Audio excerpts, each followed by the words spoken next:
एक बार एक दफा वो बिजनेस क्लास एयर इंडिया में ट्रैवल कर रहे थे और एयर इंडिया में ट्रैवल करते वक्त उनके जस्ट पीछे इकॉनमी में एक प्रेग्नेंट वुमेन बैठी हुई थी। अब क्या है, जब वुमेन प्रेग्नेंट होती है तो उसके ना यूट्रस पे प्रेशर होता है, जिसके कारण उसको बार बार वॉशरूम जाना होता है। अब वो बिजनेस क्लास में, क्योंकि बिल्कुल नजदीक है टॉयलेट, वहां जाने की कोशिश करे तो एयर होस्टेस रोक दे, बोले पूरा पीछे तक जाओ इकॉनमी की टॉयलेट में, लास्ट तक जाओ और वहां जा करके वहां वॉशरूम करके आओ, क्योंकि बिजनेस क्लास में तो हम आपको एंटर करने नहीं देंगे।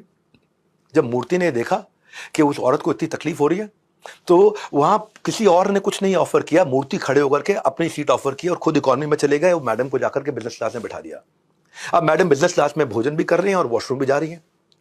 जब मूर्ति को एयर होस्टेस ने देखा, इतनी इंप्रेस हुई, तो उसने बिजनेस क्लास का भोजन लाके मूर्ति को दिया। मूर्ति ने मना कर दिया। नारायण मूर्ति बोले नहीं, बिल्कुल गलत है ये, क्योंकि अगर मैं इकॉनमी में बैठ के बिजनेस क्लास का खाना खाऊंगा तो आजू बाजू के लोग बुरा मान सकते हैं। तो उन्होंने इकॉनमी का भोजन किया। अब ये सारी बात जाकर के एयर होस्टेस ने पायलट को बताई। पायलट ने अनाउंसमेंट कर दी, पूरे के पूरी फ्लाइट ने खड़े होकर तालियां बजाई। पायलट ने आकर के पूछा मैं आपके लिए क्या कर सकता हूं? बोला बस एक काम कर देना इसके बदले। बोला क्या? मुझे सबसे पहले निकलने देना। बोला आप टाइम के बहुत पंक्चुअल है, टाइम बचाना चाहते हैं। बोले नहीं नहीं, टाइम की बात नहीं है, पहले इसलिए निकलने देना क्योंकि मेरे को बड़ी शर्मिंदगी महसूस होगी अगर किसी ने रोक करके मुझे इसके लिए धन्यवाद किया तो। मेरे लिए एम्बैरेसमेंट हो जाएगी। ऐसे थे मूर्ति। एक बार ये जब फ्लाइट में ट्रैवल कर रहे थे तो ट्रू कॉलर आप सब यूज करते हैं अपने मोबाइल में, ट्रू कॉलर का सीईओ उनके साथ में बैठा हुआ था। वो मूर्ति को देख के पहचान नहीं पाया। 2015 की बात थी। अब मूर्ति इतने सिंपल से व्यक्ति हैं, ऐसा बिल्कुल एकदम सिंपल सी पैंट कमीज पहनते हैं। उनकी पत्नी ने भी 17 साल से कोई साड़ी नहीं खरीदी है। तो उन्होंने पूछा आप क्या करते हैं? मूर्ति बोले मैं समाज सेवक हूं, फिलैंथ्रोपिस्ट हूं। तो उन्होंने मूर्ति को देखा, अच्छा फिलैंथ्रोपिस्ट, समाज सेवक, बहुत समाज सेवक घूम रहे आजकल देश दुनिया में, ट्रू कॉलर का सीईओ। उन्होंने देखा मूर्ति के हाथ में वो जो लैपटॉप बैग नहीं होता, पिट्ठू बैग, उस पर इन्फोसिस लिखा हुआ। तो ये इसका नाम था सीईओ का, आलम मामेडी।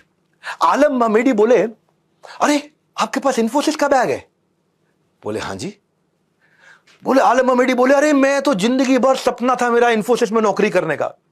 आज मैं ट्रू कॉलर का सीईओ हूं, पर मैं इन्फोसिस में नौकरी करना चाहता था। बोले क्यों नौकरी करना चाहते थे इन्फोसिस में? बोले एक दिन मेरे घर में कंप्यूटर खराब हो गया था, मैंने इन्फोसिस के एक आदमी को बुलाया और उसने इतना प्रेम से, इतना बढ़िया से मेरे आकर के पूरा कंप्यूटर, पूरी मशीन, सब कुछ फिक्स कर दिया। बोला इतना इंप्रेस हुआ, मैं सोचा जिस कंपनी का इतना छोटा एम्प्लॉय इतना पावरफुल है और इतना सिंसियर है, वो कंपनी कैसी होगी। तो मेरी इच्छा थी वहां काम करने की।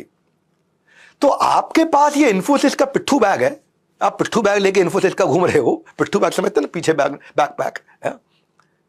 तो आप क्या करते हो? तो उन्होंने बताया मैं इन्फोसिस का फाउंडर हूं। इतना घबरा गया आलम में मेरी।